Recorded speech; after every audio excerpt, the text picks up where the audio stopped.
of course, the weather can be so temperamental this time of year. There's no sun, but there's no snow, and so it looks like we're ready to go. And besides the race reports on this week's show, we'll have a report on Danny Johnson's new team in colors, Alan Johnson's phenomenal finish to the 1989 season, plus we'll remember the late, great Ray Bateman. All right, we're going to start it off where it all begins. On pit road, let's go down to Brian Spade for our first report of the season.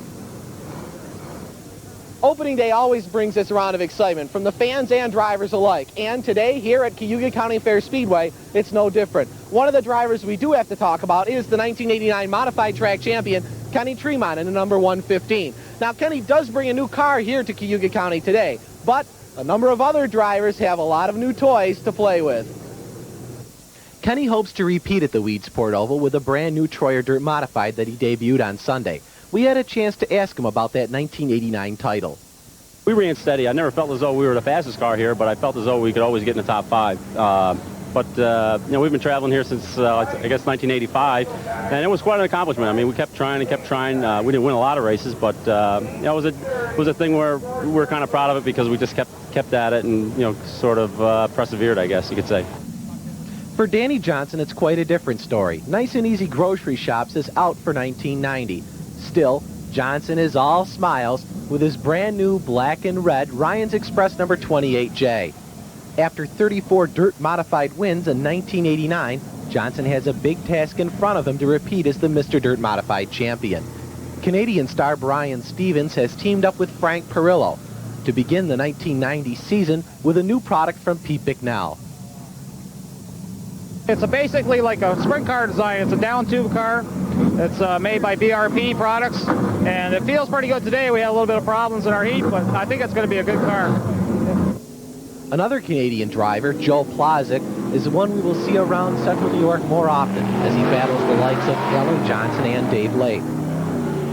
Schenectady, New York driver Jeff Trombley debuted a brand new Olsen machine, a beautiful color scheme for the Altair Audio number 21J.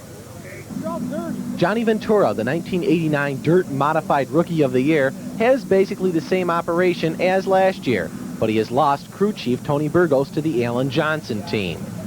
Two men that gelled once before, Jack Johnson and John Byrosh, in 1986 at the New York State Fairgrounds Labor Day Classic, are together again in 1990. Jack has debuted the new BR DeWitt number 12A, and the team already has one non-dirt win at the Hagerstown Speedway in Maryland. Steve Payne has new sponsorship. Pabst Blue Ribbon Beer and Janelle Corporation come aboard the Yellowbird number 7X this year. For Billy Decker, a brand new Troyer Dirt Modified graces his racing stables. He will still have Wheels Discount Auto Supply stores on the side of his number 91. And of course, there's always Barefoot Bob McCready, back with Syracuse Frame Service in 1990 and still looking strong as ever. Of course, with all this new equipment, each team has set goals of its own. But will any of them be able to catch 1989's hottest driver? What about it, Danny? Can you hold him off? I don't know. I'd like to think that, but you never know in this game. We've heard how excited the drivers are about getting underway for the 1990 campaign. Now it's time to let the green flag fly on This Week on Dirt. Our first race report. Let's head back to Brian Spade. Joey Spino in the 63 and the number 9 of Russ Lyons led the Dirt Sportsman to the green flag in Sunday's 20-lap feature event. Cayuga County's tight turns and straights led to some early bumper tagging between leader Spino, second place Rob Lettingham, and third place Kevin Blacken. Greg Hickson didn't have too many problems, though, as he moved his D&B Movers number 1S into third. This is the first 1990 event for the Dirt Sportsman, a class developed in 1987 for aspiring modified drivers. Hickson proved that experience counts, because once he was in the top 3, he went right after Spino and Blacken. After some close side-by-side racing, Hickson dove underneath Spino on lap 14 to take the lead. Spino drove into the front stretch wall. 2 laps later, watch out, Chuck Bauer takes the first flip of the year in the middle of an 8-car melee in turn 3. No one was injured, but a lot of equipment was bent. A replay shows Bowers climbing the top of Bruce Sloan's 28, doing 1.5 tumbles and then stopping on his roll cage. A lengthy delay to clean up the mess didn't faze Hickson, though, as he raced under the checkers, saluting the crowd for his third career sportsman win at Cayuga County. It sure is great watching those drivers fly around the track and hearing those engines roar once again. Yeah, no fooling. Weedsport really did open on April 1st. Here's a rundown of some of the other openers at dirt-sanctioned tracks near you. Looking back from a cold April day here in the early part of 1990, it's almost as if this were a reporter's mistake in the history of sprint car racing. The dream of making it here to Indy. Once, however, success in the sprint car ranks was an automatic ticket, yes, automatic, of getting to Indianapolis. But engines went to the rear. Racing on paved road courses became a prerequisite, and big dollars, sprint car racing was assigned a seat at the back of the bus. And as if this was not enough, along comes internal strife. A mutiny by some of the top teams, and sprint car racing perceived on a downward spiral. In this survival of the fittest game, all the top teams now return to the world of outlaws, and attention can turn to the future and not to handling the immediate disputes. With a revamped and refocused staff and eyes toward items like sponsorship and more television, the Outlaws roar into the 90s. Parity has not been the lead story with the Outlaws in recent years, but prior to the March-ending race in Memphis, 6 races had produced 6 different winners. 8 drivers are within 1 win of becoming the points leader. Race winners this year include Dave Blaney, Danny Lasowski, '89 champ Bobby Davis Jr., Doug Wolfgang, the aforementioned Mark Kinzer, and, yep, Steve, who has won just once. But like in NASCAR, where some teams just seem to know how to collect points, guess who leads those tightly bunched points? Steve Kinzer. Indianapolis, of course, will never be dirt. We are lucky that this 1 yard of brick survived. But in the 1990s, sprint car racers will experience more sponsorship than ever before, make more money, and gain more notoriety. And a few, just a few if they so choose, will have a shot at the big time here at Indianapolis. But is not the big time making more than $100,000 on the track and getting television and commercial endorsements? Well, that's already begun. From the Indianapolis Motor Speedway, I'm Larry Newber. The Lion Express. Opening day for the fans takes absolutely no preparation whatsoever. They just get themselves into their car and head to their favorite dirt-sanctioned track. But Andy, for the drivers, it's much different. Indeed it is, Doug. This year on the Sunoco High Octane Report, we'll be talking to a number of new faces. This week, the subject is preparation. Our man, Lebanon Valley's Billy Decker. Now, High Octane Report. Opening day of season can be both difficult and exciting for any race car driver. After a long cold winter and preparing a new race car, it's always exciting to get out there for your first race. For me, it's like getting back together with an old friend for a fresh start on a new year. At the same time, it can be very difficult. The car may seem ready, but you're never quite sure. Getting behind the wheel of a new dirt modified is like reading from a new textbook. Every new car is different, and it's very important to learn the fine points before the big money races begin. Still, for me, opening day has been a long time coming, and we're ready to race. For this week's Sunoco High Octane Report, I'm Billy Decker. Ever. Let's go back to that memorable afternoon last October at the New York State Fairgrounds, the most important day in the life of Alan Johnson. Alan, once you win Syracuse, because it's such a big race, what you want to do then is never win it again and kind of spread the wealth around, right? Well, it seems that way. No, we've been trying to win it. We've come close a couple times since we won it, but yeah, we're still trying to win as hard as ever. Those were Alan's thoughts 2 months before Syracuse.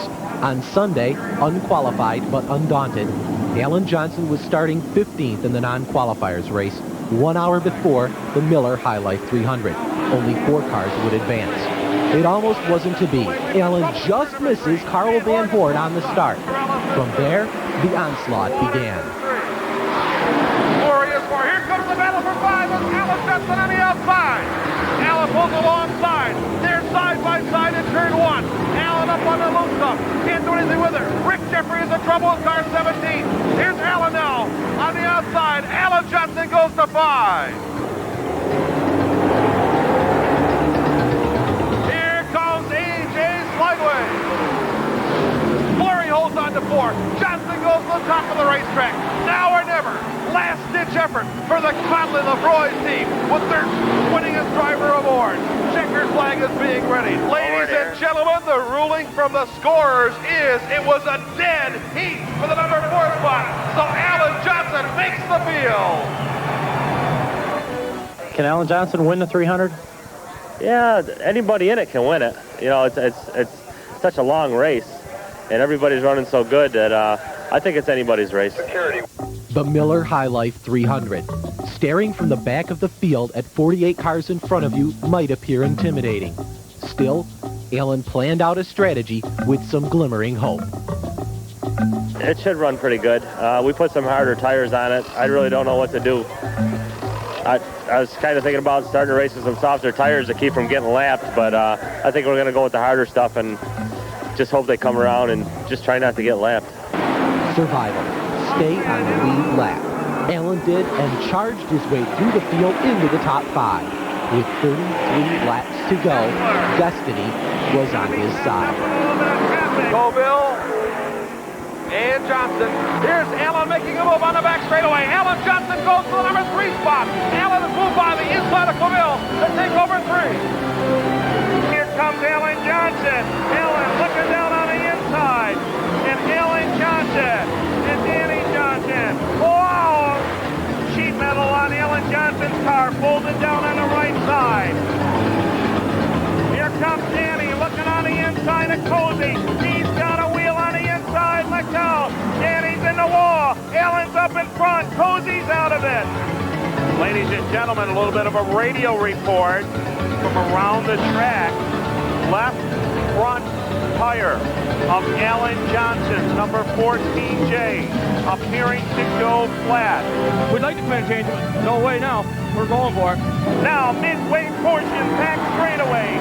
Alan Johnson takes the Troyer chassis modified down to the tricky number 3 corner, and he holds onto it.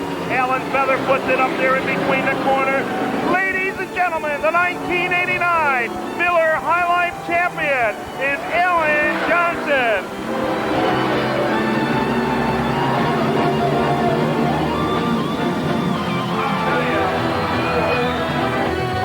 For Alan Johnson, it was a whole new, different feeling. I think I'm in Disney World.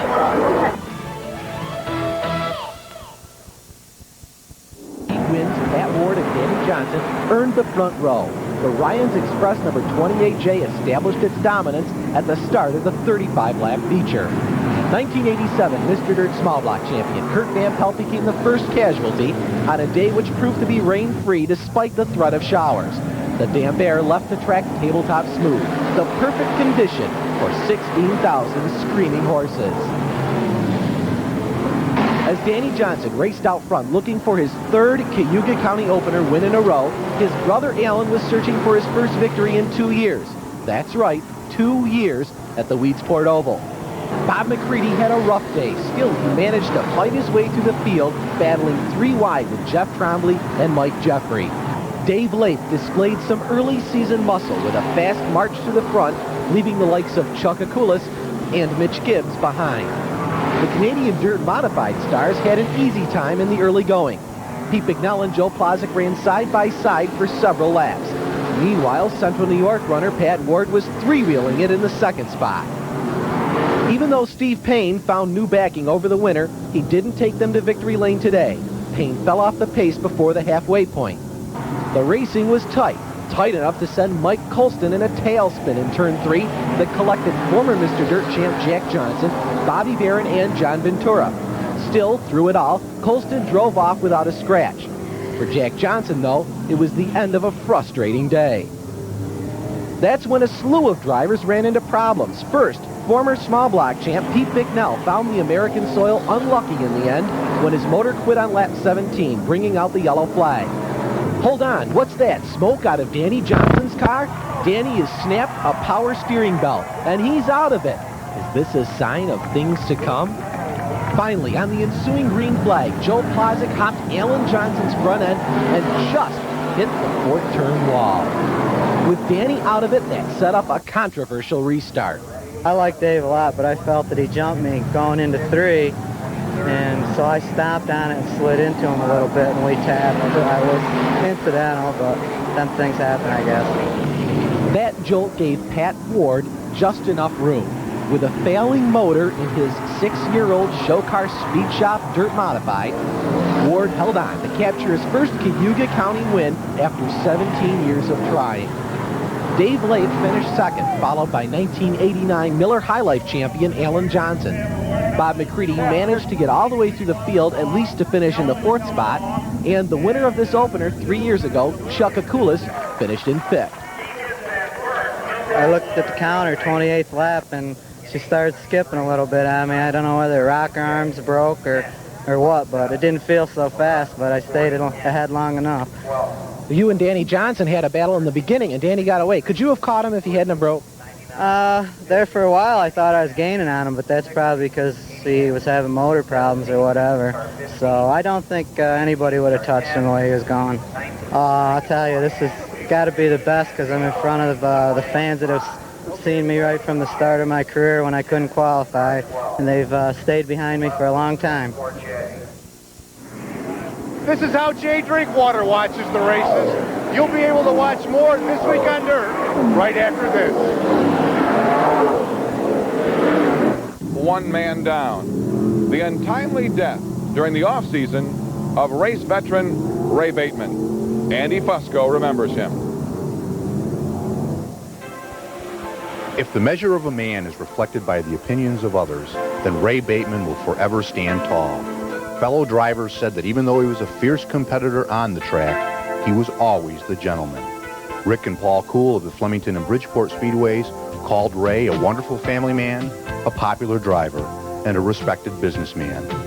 He was proud of his car's distinctive number, the Active One, as he told us in this 1988 interview. The Active One really worked out well for us. Of course, it's one of our sponsors, but everybody refers to me as got a lot of energy. So the number really it fits the crew. We're a bunch of scrappers.